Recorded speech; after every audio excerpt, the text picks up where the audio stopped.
to another live session here at Classical Guitar Corner. I think that it might be time to wind these down for a while. I think that this might be the second last live session, and that Thursday, June 11th, will be the last live CGC show. We should come up with a name. Maybe that's something, maybe that can be on the top of our list for today, coming up with a name for these sessions. But CGC show for a little while. I might call this the end of season 1 on Thursday, and then perhaps we can bring things back online live again in the fall. I think that sometimes it's nice to have a beginning and end to these, something to look forward to, something to keep things special. And also I feel like I need a little bit of a break from this rhythm, just to give my attention to some other things and just to keep things fresh. So that's the plan on Thursday, unless I get a barrage of emails saying it's just, you cannot do that, you must stay on this schedule. I think that Thursday, June 11th will be the final CGC show for season 1. Maybe I'll even go back on the files and say season 1 episode, blah, blah, blah. So I think that might be the plan. I'll have to think of something maybe a little bit special to do on Thursday. We had, what was it? That's right, an open mic session on Sunday inside the Academy. And I realized that on this coming Sunday would have been the beginning of the summer school, which, as many of you know, had to be cancelled because we weren't willing to put anyone's health at risk. And so that was the right decision, but definitely a sad one for the team, and I imagine for all of the people who were hoping to attend. So that's a little bit of a sad marker on the calendar for us, but we look forward to the next summer school. And of course, when we get the opportunity, the first opportunity we feel that is, makes sense, we'll have some kind of live event to bring some people together. So let me say some hellos to people in the chat. Robert Guerrero, welcome. Good to see you, Robert. Winnie, Roger, the Roger Ramirez is in the house. Chad, hi from Seattle. Dave Reed, there's 2 Dave Reeds in the Academy, Dave R-I-E-D and Dave R-E-E-D. And they both came in consecutive coaching call slots on Saturday, which is funny. We'll have to come up with some nicknames. Dave Reed, that's in here. Maybe if you have a nickname already, maybe we're going to have to implement some kind of difference. Otherwise it's going to get confusing. Oh wow! So if it's Namibia, I sometimes, when people chat from Facebook, in fact, I'm not even getting the little symbols today from YouTube or what have you. But see, it doesn't have the little Facebook symbol. In any case, that must be Bubble Burns. So 14 days of lockdown announced in Namibia. I'm sorry to hear that. I can only imagine that it tests our mental fortitude, but we will persevere. One foot in front of the other, as they say. So great to have you all here. Today, oh, it is Bubble. Hi, Bubble. Today is going to be a general Q&A session. We had one a week or 2 ago, and it was very successful. There were a lot of questions that came in.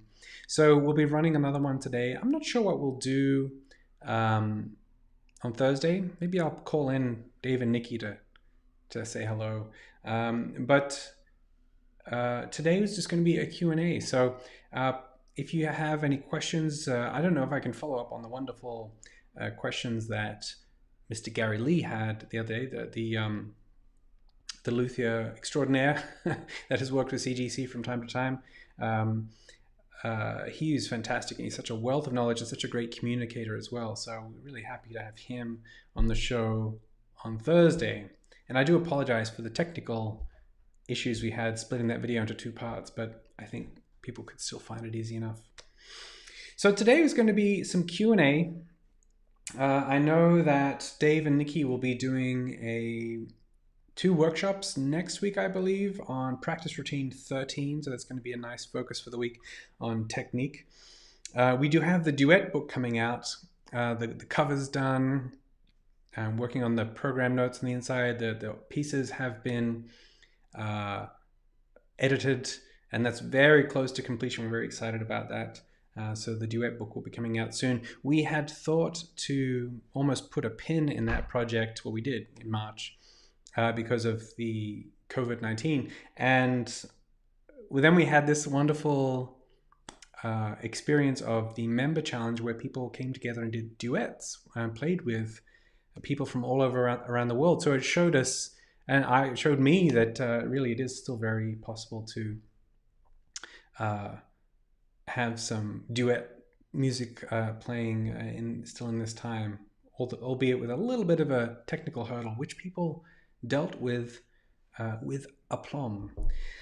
So I'm going to be waiting for a few questions to come in. I know Roger Ramirez has a question. He always has the same question for me, so feel free, Roger, to ask that question. James is saying that he's ordering new tuners. Oh, great. Yeah, ordering new tuners for his Ramirez, thanks to Gary.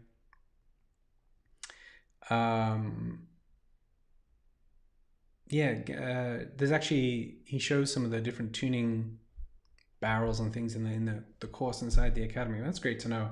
I definitely have a couple of tuner issues. I have an older Italian guitar, and it has that thing where the tuner skips. It sort of tunes up and then goes good. And it's always right. It skips right at the point where it's going to be in tune. So, all right, I saw a few questions come in. Of course, the first one is from Mr. Roger Ramirez, which is his only question, which I'm happy to answer. My favorite color, and this is true, the color of the logo here that you see on the video, that the lighter blue, of which I can tell you the hex color is 1F9AB6 for all of those people who know about hexadecimal numbers, color numbers. That is sort of my favorite color, that blue aqua color. I think it's very beautiful. I love the ocean. I love tropical oceans. That's kind of that color. So that would be my favorite color, Roger. You finally got an answer to that question. And you feel free to ask it again. Maybe you get a different answer at some other time. Martha asked, will I be participating in the GFA Online Conference? Yes, I am part of a Guitar Society roundtable.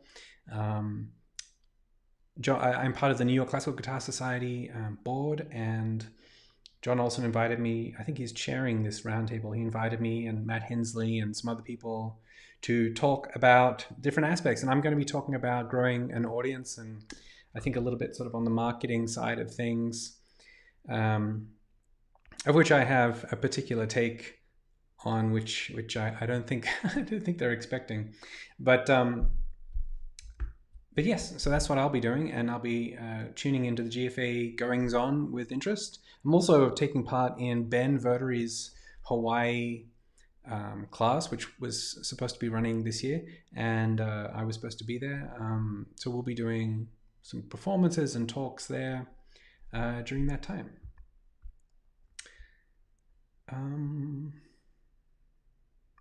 Chad asked, if you have 2 or 3 guitars of different scale, how should you approach your practice or playing? Well, you know what I found really interesting, and this is back to Mr. Gary Lee once more. In the videos inside his course in the Academy, he actually takes and shows visually the difference between fret placement on a 640 scale to 650 scale guitar. And it's very small. It's, because that 10 millimeters is actually spaced out over all of those frets, and so the difference in positioning between those frets is very, very small. So if you have a 640 and a 650, I don't think there's very much you have to do to try and compensate. There might be a slight feel difference, but honestly, I don't think there's enough to worry about. Maybe if you're going from 660, the old Ramirez Segovia 660 millimeters scale, to 630, which some people have, then that's another thing. But like, just to put things in perspective, I like this little guitarlele. I often, if I'm feeling lazy and I'm doing, well, not lazy, but if I'm working on fingerings in a piece of music, it's really nice to use this because I can sit at the computer without having to sort of be in full playing position and just work out some fingerings. And you get used to the different scale, and I don't think it's a particularly difficult thing to adjust to. I also play mandolin, and I will say in the early stages, playing way up high in the stratosphere on the mandolin, you have to get used to those very small spacing differences, but you adapt. And you'll find a lot of multi-instrumental players can switch very fluidly between instruments. So I don't think I don't think there's any particular approach difference needed.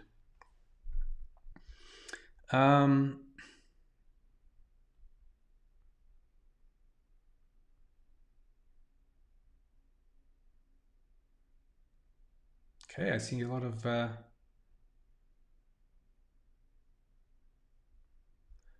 questions coming in, which is great. Thank you very much. Ron asked, "Hi Simon." Hi Ron. Right hand fingerings. Why doesn't guitar sheet music and pedagogy pay more attention to them? Am I alone in spending a lot of time working out what seems to be best? That's an interesting question. I'll start from a little bit of a tangent. When I was doing my thesis, my doctoral thesis, it was based on sight reading. And I interviewed a number of people who are very good at sight reading. One of those is Jerry Willard, one of those is John Williams, and there's some other people, David Leisner, and I never got to interview Jim Smith, but apparently he was very good as well. But there was a consistent voice on the fact that they believed overall the guitar music was heavily over-fingered, too much information, left hand, right hand fingering. That's really kind of over the top, and it's one of the detriments to reading music. So I start from that point, and I know, at the moment we're putting together this duet book, and Dave, Nikki, and I struggle a little bit about where to draw the line with fingering. At what point should we assume certain things are understood, certain things are obvious? Just like if we have music from, let's say, the Renaissance or Baroque period, during that time, they may not have written in ornamentation because they would assume that it's known in that style at that time. There's sort of an assumed knowledge. And we can't put every single bit of information in the score. However, I do believe in the very early stages, that's good to map those out. I also believe in passages where it is not obvious, or there might be some little workaround that saves you 20 minutes of figuring things out. Then it's a nice idea to add in right-hand fingerings. But I think that the score is already quite littered with left-hand fingerings, with dynamic markings, expressive markings, articulations. Putting all the right-hand fingerings in might be a little too much. In addition to that, Ron, is the fact that there are many different options. So for instance, for a long time, I played with M and A instead of I and M in terms of my standard alternation. And if I came across a piece with I M sort of dictated to me, excuse me, then I think that might be a bit of a hassle to have to either clear those all up or make my own addition and then put my own fingerings in.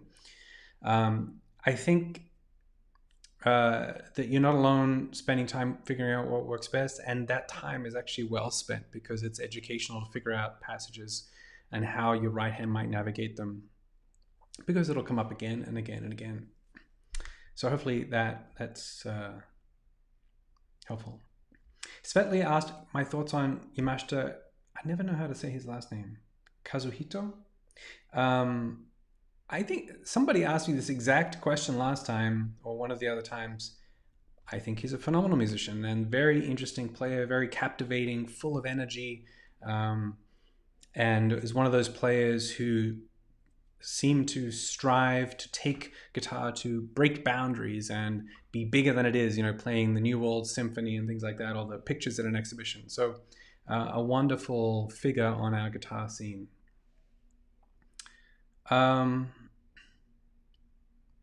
David asked, will the duet book project have both parts separately on the website for us to play along with? So David, we have, it's going to be about, the book will end up being about 150 pages. So we have our work cut out for us in terms of creating educational materials to go along with that. And yes, the goal is over time to create play along parts. We will be in parcels putting the duet materials out on the site. We're not going to just sort of dump all the PDFs on the site. But once we create some lesson materials and playing along tracks, we will. So, we'll be working on them incrementally over time. It's going to be a big project. The book itself has been a big project, and it will equally be a big project to create backing tracks of different speeds and segmenting into phrases and then actually teaching the pieces. So yes, they will be added to the Academy, but it's going to be a project over the next year or so. Tony says, bonsoir de Paris. Good evening.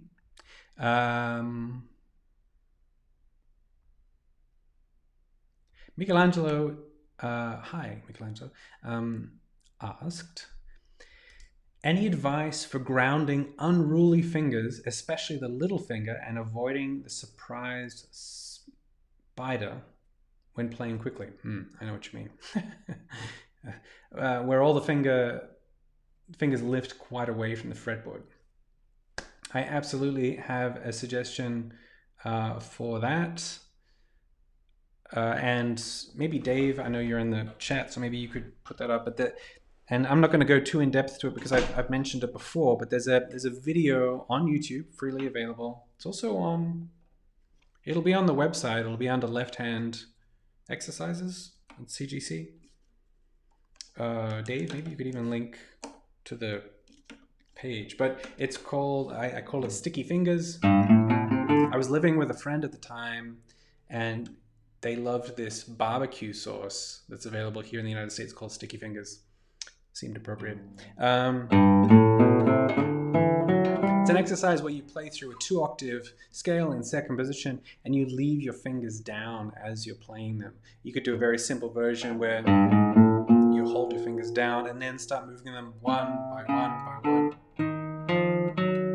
That's a simpler version. A more complex one is doing the 2-octave scale. But have a look at that exercise. I think the video on YouTube is called Economy of Motion in the left hand, or movement in the left hand. It's a really wonderful way to get your left hand fingers under control. Basically, any exercise that keeps the finger isolated and down while the other ones move will teach the hand over time to keep nice, concise movements. I dealt with the same issue, and that exercise that I mentioned really helped me with that, and it's helped a lot of other people too. Tony asked what chords you have.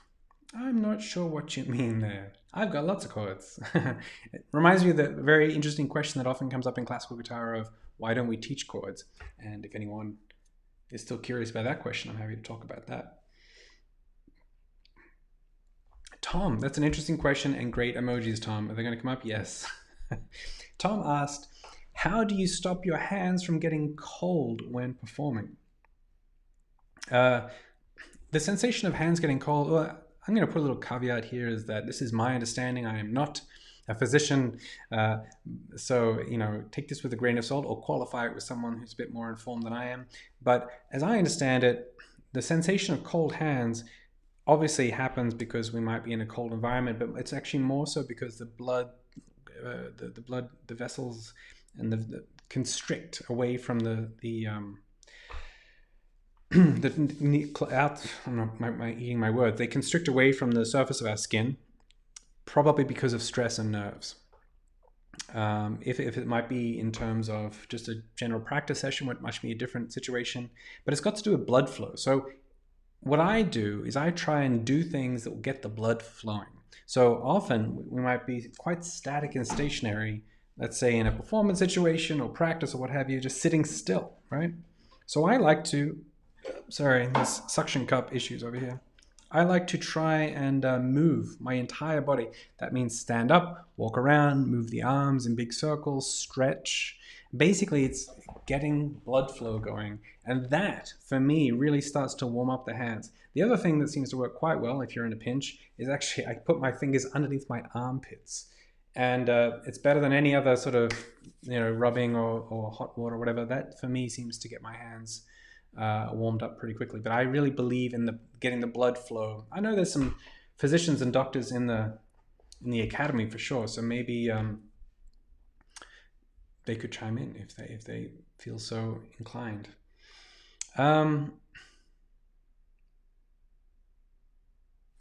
Ken Greer asked, "What's a good warm-up routine?"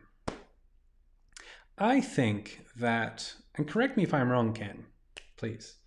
But I think that sometimes a warm-up routine and a practice routine is kind of conflated, right? So a warm-up really is about getting your body warmed up. And so the answer to that question directly is quite simple. I think there's a little bit of stretching, could be in the hands. We did a whole live session where Evita, my wife, a dancer, came in and taught about some stretching. Standing up, arms, stretching, just pretty standard stretching to get the body limbered up and the blood flowing.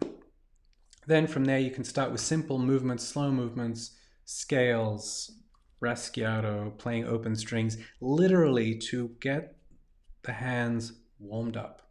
So that's a warm-up routine, and that doesn't need to be anything more than 5 minutes. You could just figure something out that's easy and doable, and you can repeat that over and over again. If you're talking about a practice routine, which means something to sit down and practice session after session that works on technique and building up your skill sets, that's what I created 20 of those as a set. Because that is a very common question, and often people need to spend a lot of time fussing about trying to figure out what to play, and then if they're getting better, what do I play next? All of those questions are very common. So that's a different ballpark. There's the warm-up, which can be just many simple things just to get the body moving so we don't injure ourselves. And then the practice routine might be a bit more structured in terms of making progress. So I hope I answered the thing about the warm-up routine. If there's more specific about practice, let me know.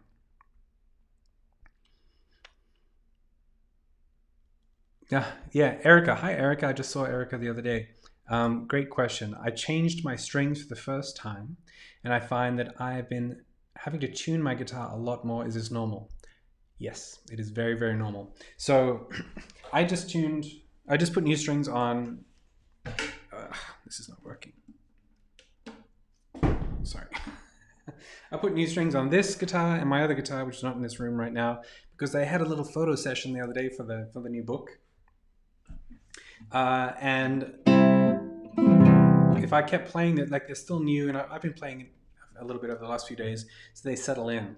But these strings on a guitar, there's two aspects that'll put them out of tune. One is they need to stretch and flex and settle. So they, when you pull them taut through the tuning process, they stretch, and then they start sort of flexing a little bit over a few days until they settle into the tuning. The other thing is it's going to slip at 2 points. One is up here at the tuning pegs. The other is down here where you tie them to the bridge. And they just need to settle in and get tight. Maybe when you first put them on, there's a bit of slack left in them. And as you play, they start, settling into their tuning position. The wound strings have a little more friction to them because they have that wound edge to them, so they tend to settle in a little faster. The nylon strings, because they're smooth and slippery, they tend to take a little longer. You can do a couple things to help them on their way. One is to play the guitar when you first tune up. Make sure you get the strings vibrating, and I like to play all the way up the string and down the string, just one fret at a time. I think it helps that stretching process get settled in. I don't pull on the strings like some people do. I think that doesn't help. In fact, it makes things a little uneven. But I like to play on it. And then what I also do is I tune very regularly throughout that day. I'll just get to the guitar and just tune up every time I walk past it to make sure it's sort of at pitch. And then the last thing I might do is if I just tune it up and then it's going to be overnight, I'll actually leave them a little higher than concert pitch. So if it's a, if we're at E, we might just make it a little sharp. Maybe not all the way up to F on the E string, but just a little sharp overnight, because when you go to guitar the next morning, it would have gone way flat again. So it just helps speed up that process. It can take a number of days if you're not playing it very much. I've also changed strings on the same day as a concert, and you can make that work too. You do have to be kind of more vigilant in the actual concert, but it can work. So,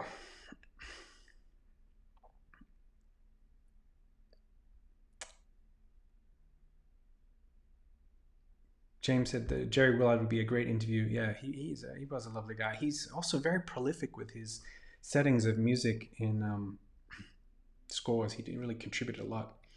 Carrie, I owe you a call. But at one time, there were 5 levels in CGC. Any far-reaching plans to kick out a grade 9 and 10 at some point? Yes. I actually just brought that up in a meeting about a week or 2 ago with Dave and Nikki. There's a lot that I feel I have to offer in terms of some more advanced pieces, especially ones that I've learned and played over the decades. So I have plans to do that and teach some of these pieces that I've played a lot. I've made some inroads on some pieces like La Catedral and the Fugue BWV 1001 and the Mozart variations. I just know these pieces really kind of inside out, and I've taught them a lot to students. So yes, that's just large undertakings along with all the other things we're doing. So I have the duet book and then 2 more books in production, and then so there's a lot of things on the production list.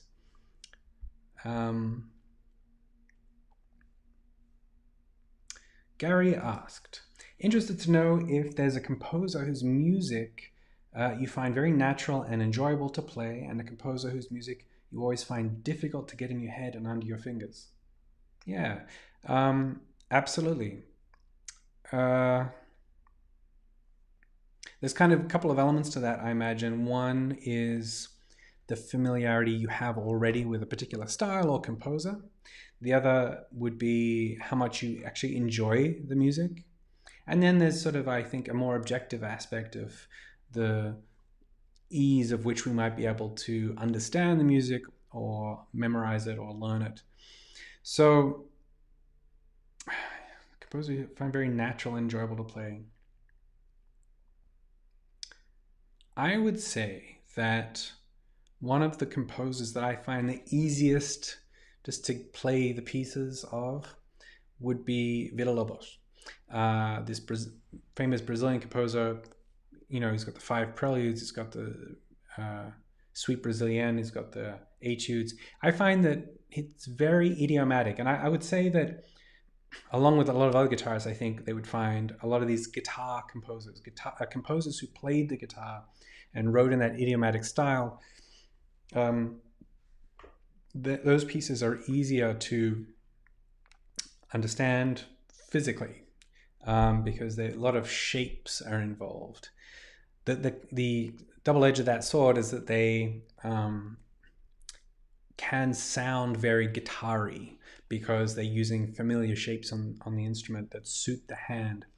The beautiful thing about things like commissioned pieces from composers who are not guitar specialists, William Walton, Benjamin Britten, even Joaquin Rodrigo, who's composed a lot for guitar but wasn't a guitarist himself, they come to the instrument with a different language, and that language is so refreshing to hear, and those sounds. But I personally find those types of composers much harder to learn, and there's a sort of a journey on each of those pieces and composers that you need to kind of relearn their style or newly learn their style, and then it's rather foreign the way they approach the instrument.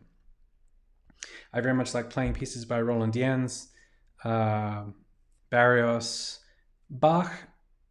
I love, and I've played a lot of music by Bach, but it's never come easy. So it's sort of a nice standout there.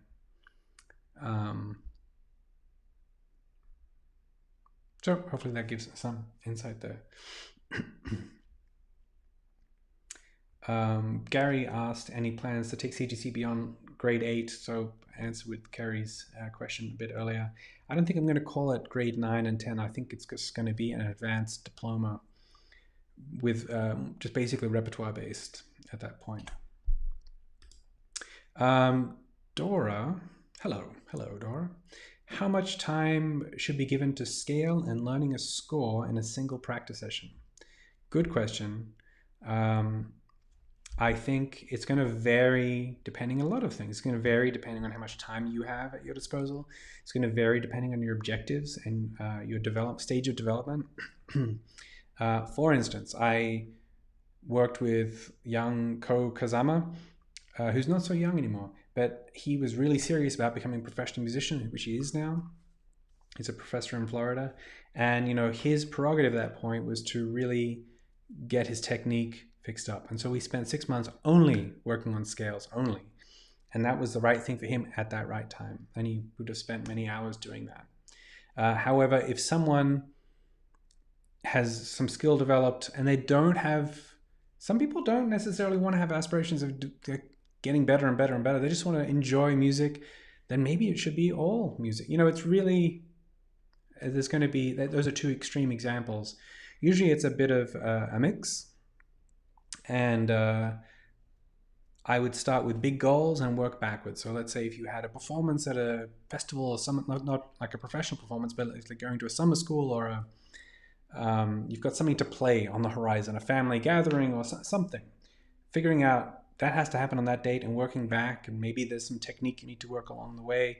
And then obviously you have to learn the pieces and really thinking about structuring your time in that regard. Maybe it's a little too spreadsheety for some, but it's a great way to answer that question of how much time you need to spend, because there isn't a one-size-fits-all answer to that question.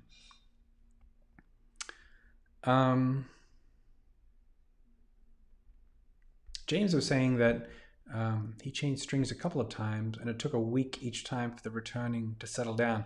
Yeah, I mean, there's a difference between having the strings being able to play in tune. Like for half an hour into it, you're playing them, they'll sort of go flat every few minutes and just tune them up.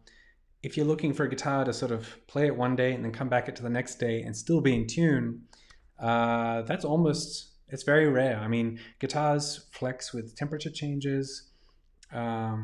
And if the guitar is staying in tune 100%, there might be a little red flag there. It might be time to change those strings if nothing at all is affecting the tuning, because normally there's some flexing in there. We just have a quick, oh no, it's not too, I was thinking, just seeing if how long the comment question list is.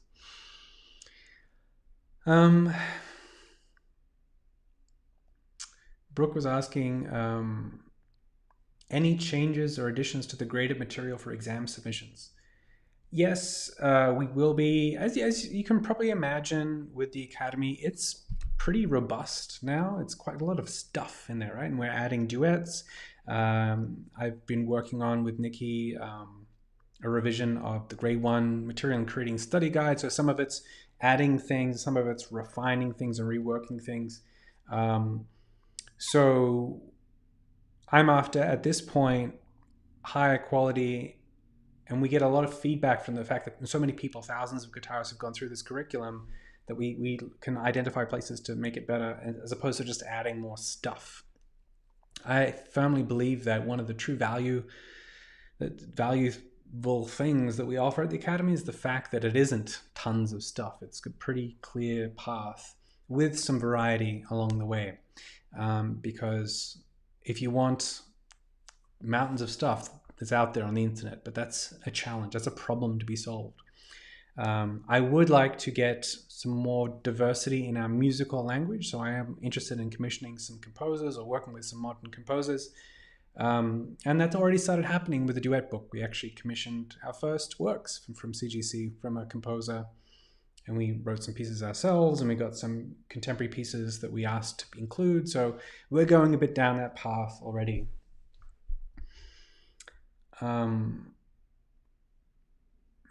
Yes, James said, don't leave the guitar in the sun, retuning guaranteed. Absolutely. Good tip.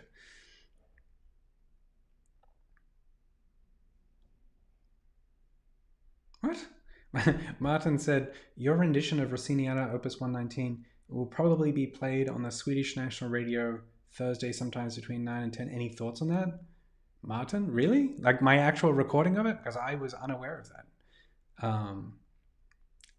I'd be interested to know about that if that was happening. So let me know if it's actually my recording. If it's just sort of the piece, that's great. But I'm curious to know when and why.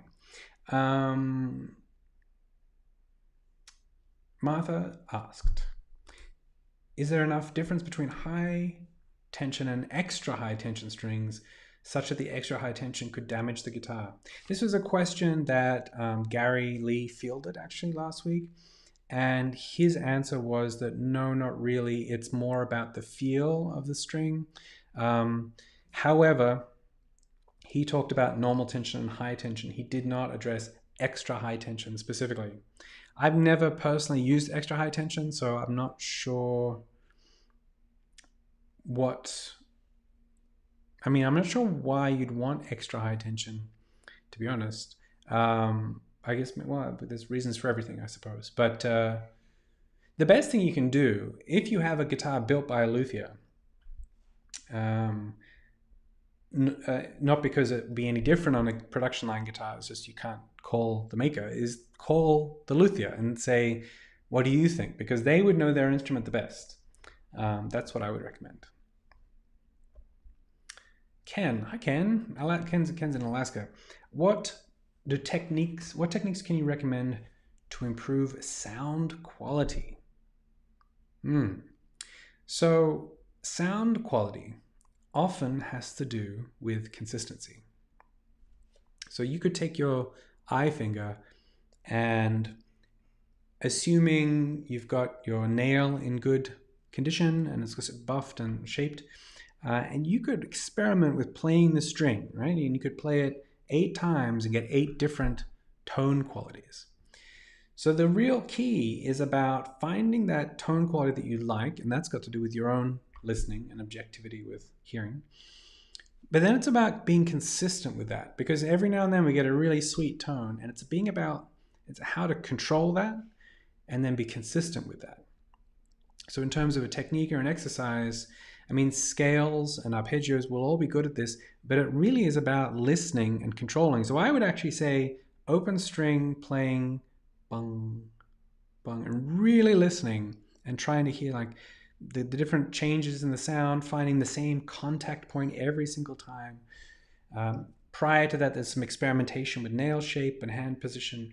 But once you've settled down that a little bit, it's really about getting things consistent. So actually open string playing can be excellent for tone quality. And then if you feel confident, then you can bring in the left hand into the process and play scales. Svetli asked, what string brand am I using? I use D'Addario strings. They're in my experience, very consistent strings, nice sound. They're based out in Long Island. I know Jim and the family, and they're lovely people. And it's always nice when you're personally connected with... in fact, there were some old D'Addario advertisements with me in there. You'd have to look closely because it's sort of... I was kind of the light was from behind me. And you could tell it's me, but you can't see my face. So... I don't know what that means. But yes, I use the D'Addario. On this guitar, this is a spruce guitar and it's very bright and powerful, so I actually just use J46 nylon. On my cedar guitar, it's a bit more mellow, and so I need a little more cut and articulation in the sound, so I actually use Dynacore, which is they have these titanium treble strings, just have a little bit more brightness to those strings. So different guitars, different strings.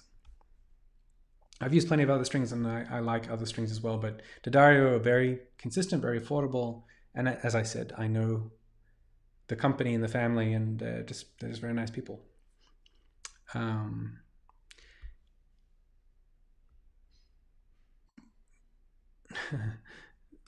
Chad said, in your past profession, you were a photographer. Have you ever considered making an online printable calendar?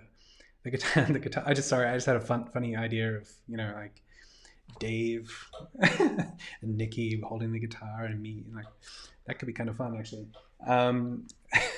A different member holding a guitar for each month, but I don't think you were talking about the members. I think you're talking about just sort of guitars.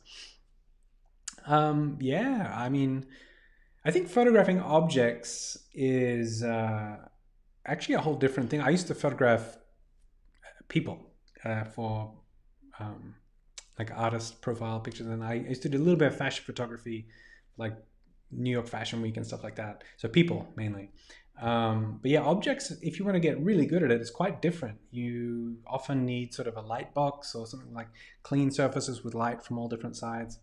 But anyway, it's an interesting idea, Chad. Thanks for the idea. Maybe actually just took some photos the other day, like I said, for the duet cover. Clifford says, "Good evening from the UK." Hi, Clifford. Good evening.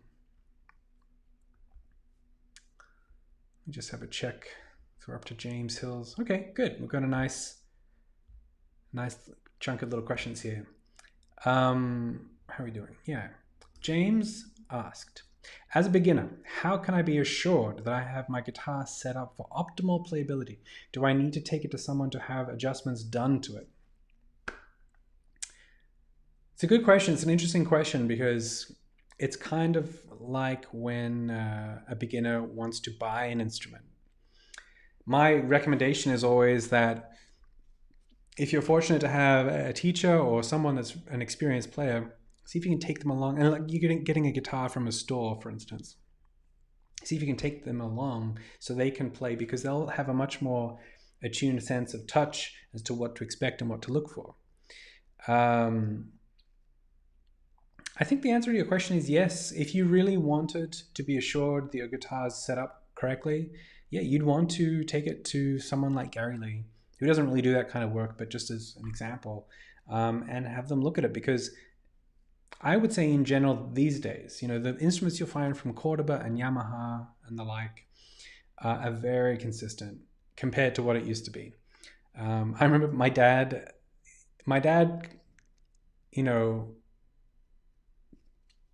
TMI as they say, but anyway, he came from a background where he grew up pretty poor, and his parents were immigrants, and they love a bargain. They love bargain hunting. So when I was younger, he used to have a hobby of going to auctions.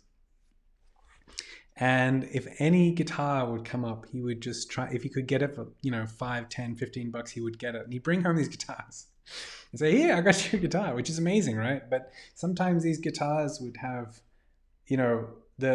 the neck was angled or warped and the strings were this high off the neck. And so I think in some instances, you might be dodging a lot of trouble if you get your guitar checked to make sure it's playable and set up correctly.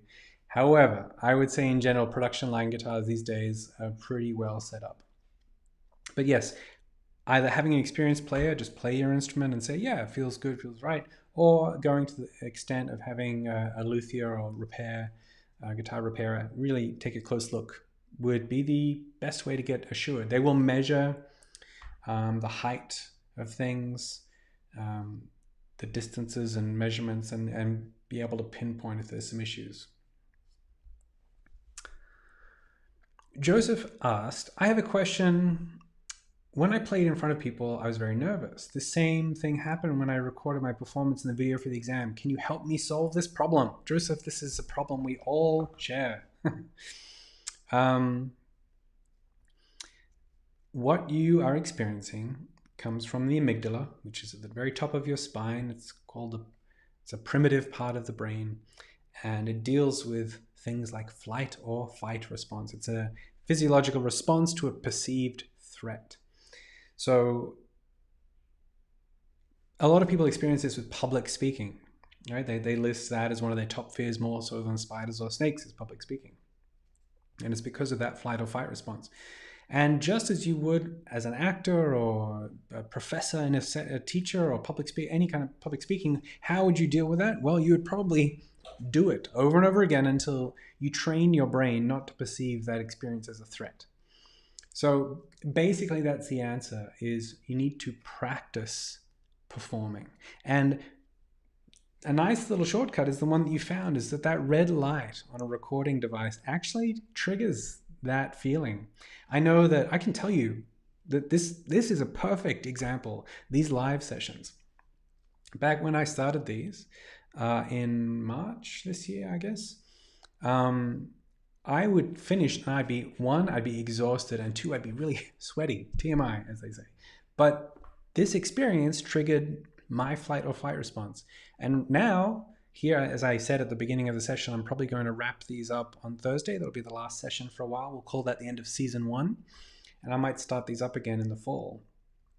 But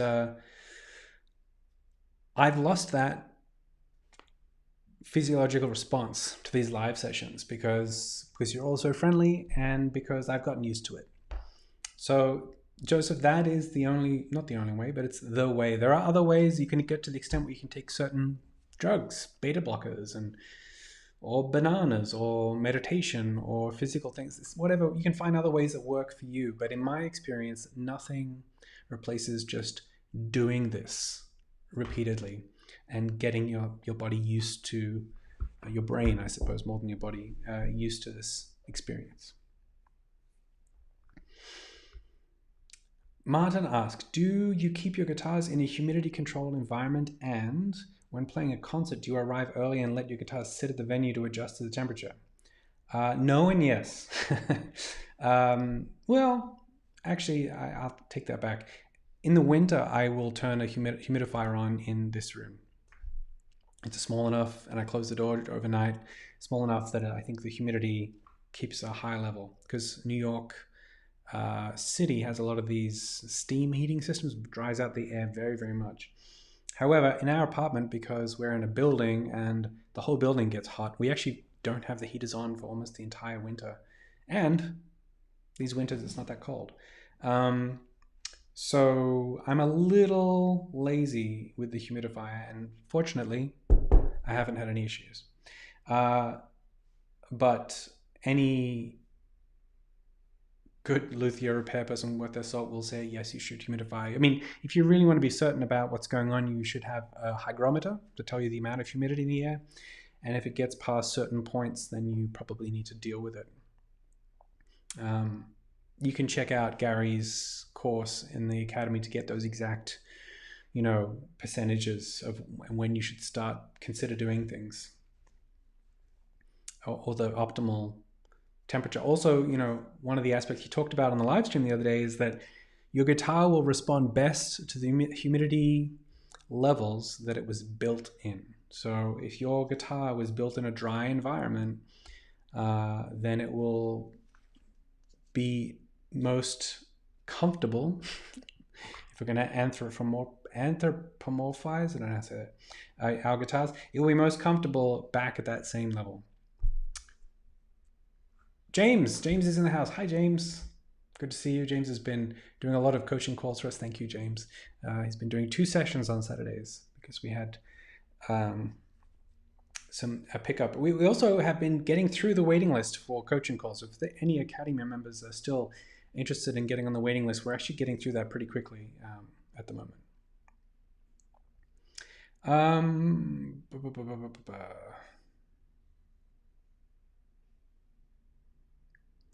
Care to discuss? I think Facebook, if you're asking on Facebook, it comes up as unknown, so I apologize. Care to discuss string tension, or is that too geeky? Nothing is too geeky. No question is a bad question or a stupid question. I think experimenting is the way to go. I think that you'll get different sounds out of different tensions. Your guitar will respond to different tensions. I think it can be fun experimenting with different tensions and different types of strings, from carbon to titanium to nylon. They'll sound different, they'll feel different. And if there's a spectrum of people that like to get into the nitty-gritty of strings and woods, and I'm really on the side of I don't get into that very much at all. I know some people, will get 3 different packs of strings to get 3 bass strings of this type and 1 third string of this type and the others of that type. I just sort of grab a pack and whack them on. Some people will change their strings to different types for recording. I have to admit, I'm pretty deficient on certain types of guitar knowledge. I get a little bit embarrassed when I talk to Gary Lee because someone called me out and like, you don't know how to clean how you should clean your guitar, things like that. I'm just a little bit lackluster on. I get my curiosity is turned on by other things, so I'm not super into gear. Maybe that's the best way to put it. However, I think you can really enjoy experimenting with different strings, contrasting, comparing. The lower tensions have a different feel, they have a different sound, they can be a bit more singing. The higher tensions are usually used by professionals because they project a bit more, they're a bit louder. So that's my discussion. I'm not sure who that was. Sorry about that. Lucienne, hi from upstate New York. I didn't know you were in upstate New York. I have another class until 4:30. Sorry, late. No problem. Welcome.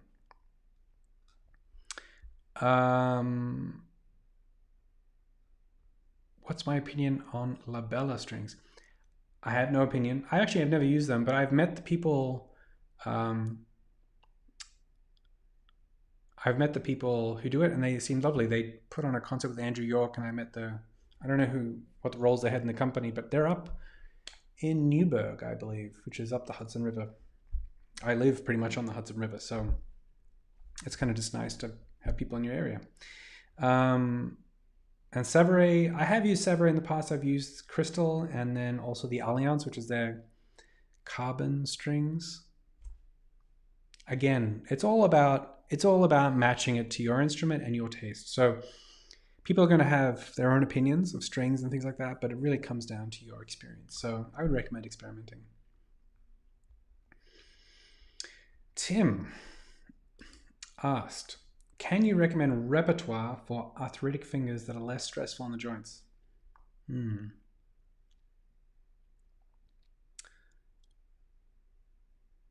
Yeah. I mean, it's a tricky question in that, easier pieces, sort of early, like in terms of difficulty, will probably just be lighter on the hands. But your question probably might pertain to, let's say you're a grade 7 player, more advanced player, and you want something that's easier on the hands. That's a trickier one if you're trying to find sort of pieces that are challenging technically, but also easier on the hands. I mean,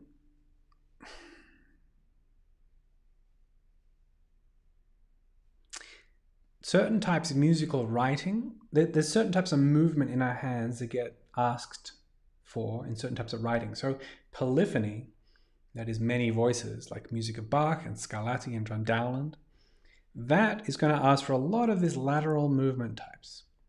In the music of Villa-Lobos, you're going to find a lot of shapes that are repeated and moved around. So maybe Villa-Lobos would be a good example. Some South American music also, I would say, is a bit more chordal and homophonic. So you've got homophonic is where you get chords and melody. And so that's going to be a little easier on the hands as well. But there's always going to be nuances from piece to piece. So it's a little hard to answer that question, Tim, unless I know where you're at as a player. Yeah, I have some ideas, but in general, you could look for easier pieces, or you could look for duets, because in a lot of duets, you get often single lines and less dense musical lines. Ivan asked, hey, have you played Giuliani Study number 5, Opus 48? Yes, we use it actually in our curriculum. Gohar, a friend of mine here in New York, put me onto that piece. I remember when I was starting to create a lot of these materials, I asked a lot of colleagues, how do you teach this? How do you teach that? Because I wanted to get different approaches to different techniques and things. And yeah, we talked a lot about how she teaches free stroke and rest stroke and things. And she told me she uses that piece a lot, almost from the very early stages. So yes, yeah, it's a great piece. John, hi John, haven't heard from you in a while. Great to hear from you. He said, I get a very good sound using a low tension second string as the first string. Yeah. The others are normal tension area. Low tension second string. Oh, that's interesting. I came across someone here in New York who said they came across a certain type of fishing line that worked very, very well as guitar strings. So, it's nylon's nylon, and you can real experimentation is the name of the game. I mean, Barrios used to use steel strings because it was very humid and the gut strings would deteriorate, and yeah, there's all sorts of things. A lot of good music making has come out of breaking rules. Just don't break the guitar.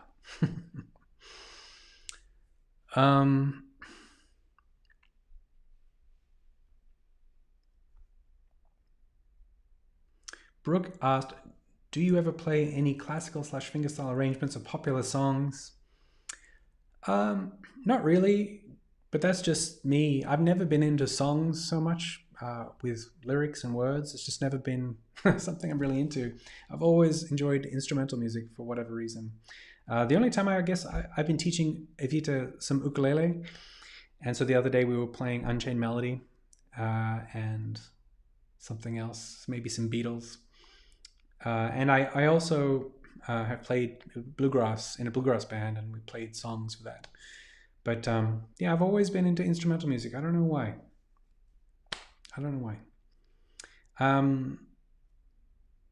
Oh, nice. So Brent is sharing that, and Brent is a professional flautist, or flutist, I think they say in the US. My world changed when I eliminated the word no. Hang on, flutist or oboe? I'm sorry, Brent. I'm getting confused myself. Anyway, my world changed when I eliminated the word nervous and exchanged it with excited. The physical response in this is the same, while the mental is worlds away. I totally agree. One of the points of departure for me in that same way was I was in a concert with a friend back in Sydney. It was actually just before I left for the US. And what I did was I reminded myself before I went out that everyone here wanted me to do well. They were here to enjoy music, and they weren't here to judge or criticize, and that they're on my side. And it's really true. And just getting yourself into that positive place, and everyone's going to have their different little variant that works for them and seems truthful to them, makes a big difference because you're starting out from that place. I am a very don't know what the word to use, but I'm pretty skeptical. But I do think affirmations are a great place to start changing a mental mindset. And the negative spirals are real, and that affirmations can help you get into a different way of thinking. So, for what it's worth. Just checking out. Oh, there's more questions. Oh, Brent said it was oboe. Oh, both oboe and flute. All right, I don't feel so bad now. It's bang on 5 o'clock. Let me see if I can just get through a couple questions. Okay, I'm gonna do the quick fire round of questions here. Brooke asked, doesn't memorization really aid musicality and taking a piece to the next level? Being stuck on the score can be an impediment. Yes, I disagree. I think if your reading ability is very high, then it's not an impediment. So it's really about your reading ability. If your reading ability is poor, then yes, playing from memory will feel more freeing. But if your reading ability is very good, then of course that's more freeing because the fear of memory slips is taken away. This is how I operate. I read from the score now. I'm a good reader, and I feel more confident and relaxed, and I feel therefore can be more musical. So horses for courses, as they say. Jim said, by the way, what happened to Gary last week? Will that session be, or has it been completed? Yeah, Jim, unfortunately, it cut out for internet reasons halfway through, and we immediately went back on air. So there are actually 2 videos on the channel. You can see the second half, it's already up. Harry asked, what does it mean when they say a guitar is tropicalized? I don't know, never heard that term. I would imagine, as a guess, it may have been built in a humid environment or been exposed to high humidity. That's a guess. Someone else can chime in, perhaps.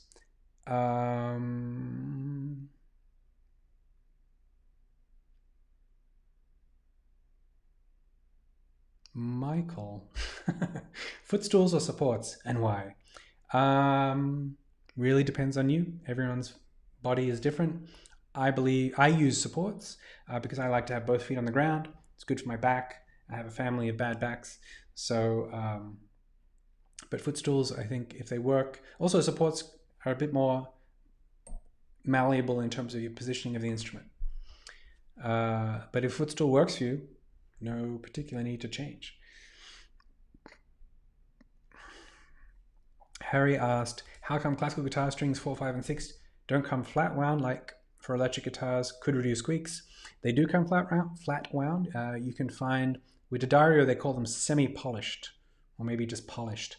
One of the downsides, obviously it removes squeaks, so people use them for recording purposes. One of the downsides is they can sound a little more dull, and they also can die very quickly, as in, they lose their vibrance very quickly. Nicholas asked, what are your thoughts on cutaway classical guitars? Advantages, disadvantages? The advantage is you can get up to the higher positions without having to change your technique. Very useful if you're playing in high positions a lot. Disadvantages, don't think there's too many disadvantages. I don't think it would affect the sound particularly. A lot of classical guitarists are quite, what's a word to use here? Inflexible when it comes to changing the shape of the instrument. There are plenty of other ways. You can put sound holes in different places. You can do different shapes, all sorts of things.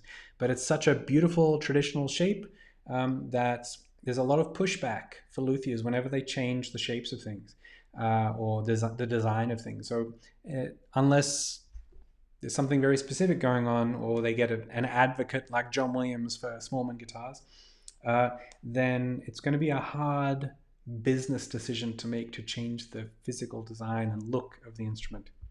And it's largely aesthetics. Oh,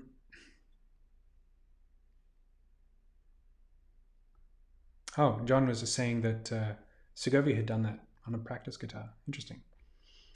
You know another really cool thing to do with guitars? You can all try this, and it's another sound world entirely. All right, let's just try it. Let's geek out. It's past 5 o'clock, but hey, seeing as we're wrapping up this whole world on Thursday, so this should be at standard pitch, right? So let's play something, I don't know. I'll just make something up, right? See, out of tune because new strings. They've all gone flat.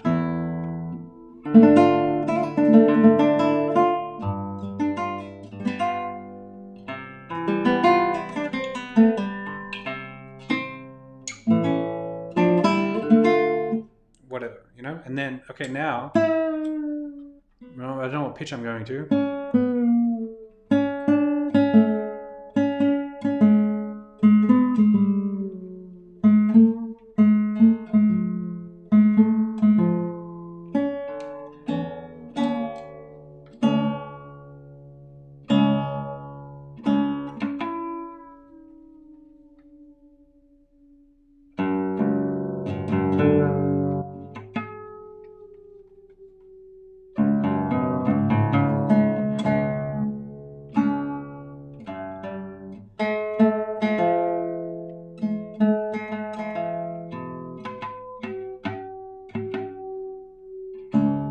Erica's still watching, but because I'm going down quite a lot in pitch, they'll go down, and then because of what I talked about, the elasticity of the strings, they'll flex back up, so they'll go sharp again. But anyway, so now I've tuned the guitar down, I don't know, a step and a half.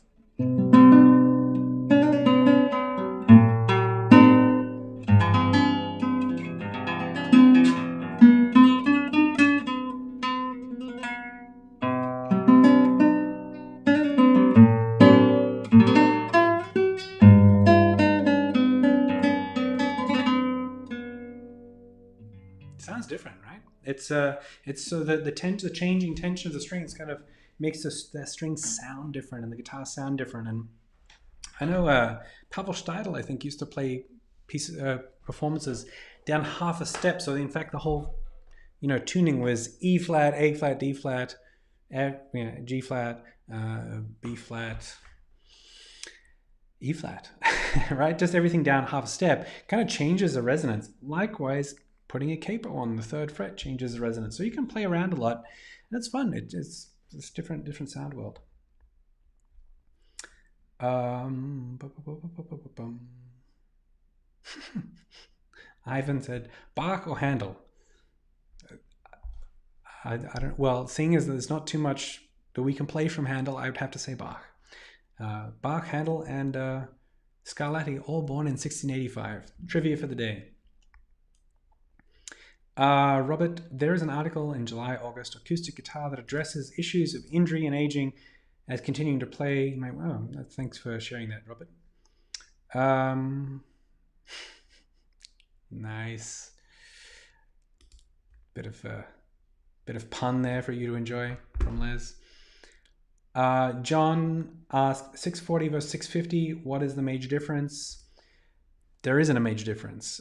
John, in the Academy, go and have a look at Gary Lee's course. He talks about scale length, and he also visually shows the difference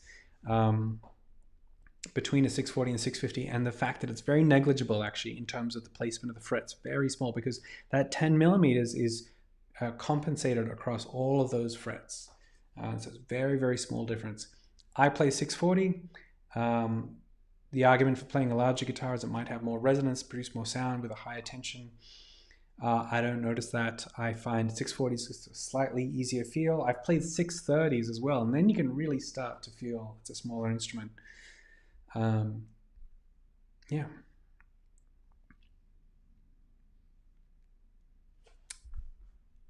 Unknown. Or maybe you're saying, are you saying that you are Eric? Anyway, do those ports on your guitar make a big difference to you? What is the difference? Just so you hear the guitar more directly. Yeah, so the difference with these sound ports, of which will also garner you many little jokes from people who see them, these little holes, about do you have termites? So guitars are very directional, especially lattice guitars. So if I played the guitar, you'd hear ba, and then if I turned it to the side, you'd hear bo, right? So it's very directional.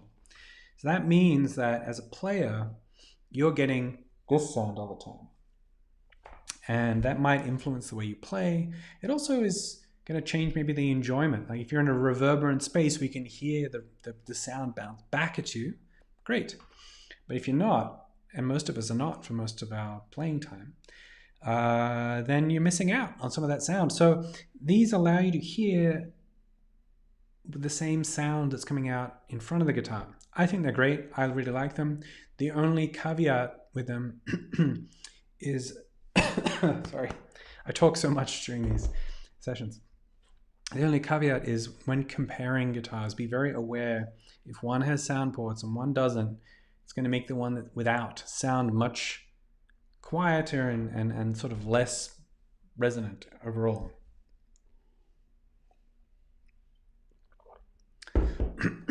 Okay.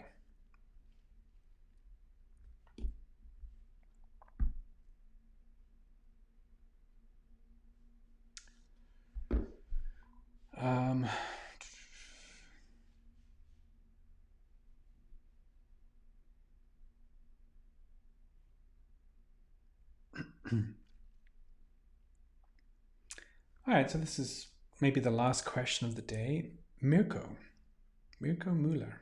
It's a great name. Working on a piece in the upper range of my abilities, musicality, fluency, and speed, hitting a barrier.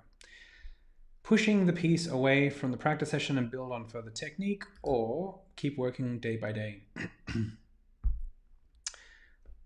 Yeah, I think this happens.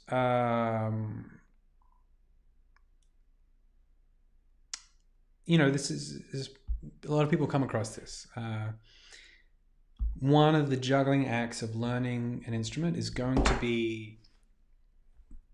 I'm writing a book at the moment. I've talked a little bit about this, the zone of proximal development. So, you're here and you want to be working on material that's just here, so you can feel confident with all of the skill sets you already have developed, and then just push a little bit, and that gives you the forward momentum of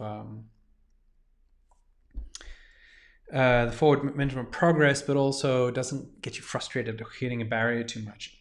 Hitting a barrier frequently can be very frustrating. You can remove the joy from the process.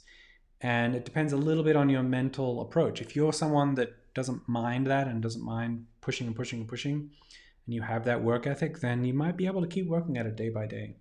But it's a bit of a balancing act in terms of your own enthusiasm. I think if, let's say you've got musicality, fluency, and speed as the challenges here, that's a lot of challenges. If it were just musicality, if it was just a new style and you're having to learn that, maybe that's a little easier to manage. But the fact that there's fluency and speed involved, maybe you need, maybe pause and you can think constructively. If you're going to do something else, maybe you could work on another piece by the same composer or in the same style or in the same genre or the same period. And that might be a way to work on the musicality aspect without having to hit a barrier of the speed and fluency. Or work on something that there's not so much musicality challenges, but the speed might be something there. So just sort of breaking that down, and you still, in a way, can be working on that piece just from another angle, and keeping the freshness of that enthusiasm there, I think, is very, very important.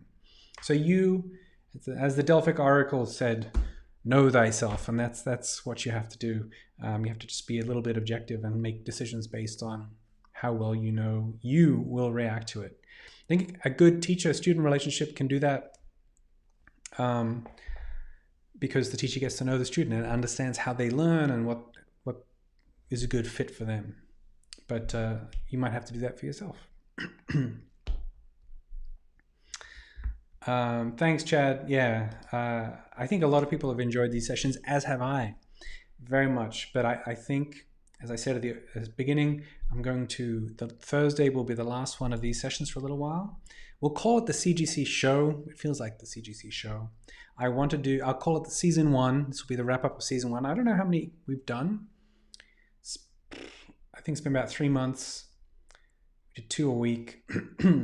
Math. So maybe 24 shows. Sounds like a season.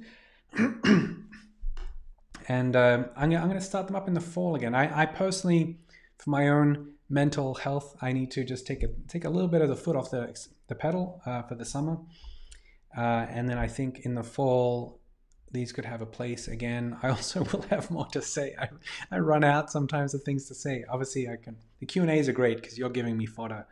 But the longer format ones are tricky because they're kind of like little lectures that you have to plan ahead. So, I actually want to get back to be a bit more consistent with the, my camera's about to shut off. All right, I better wrap it up, but I'm going to get more consistent with the podcast. Thank you everyone for tuning in. I'll see you on Thursday. We will have another session. I'll see if I can do something to make it a little special. So, thanks everyone for the kind words. Thanks for being here. I'll see you on Thursday. Let's have a party. Maybe I'll have a glass of wine and cheers one another. Take care, everyone. I'll see you soon.